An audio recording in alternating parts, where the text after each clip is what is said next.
two dancers, I always want to have bun donuts on hand. This is the bun maker kit. Basically, it's a whole bun department.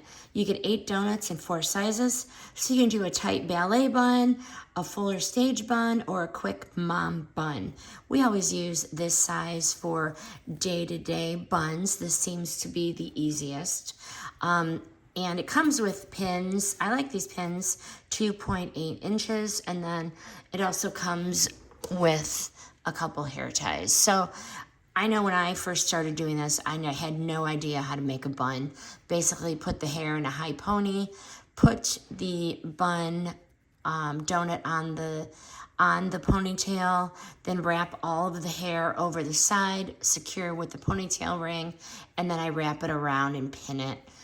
It just takes consistent practice to make it look really good. But if you do dance hair, competition hair, or just want a consistent clean bun fast, this set is worth it for the size options alone. Highly recommend this bun maker kit.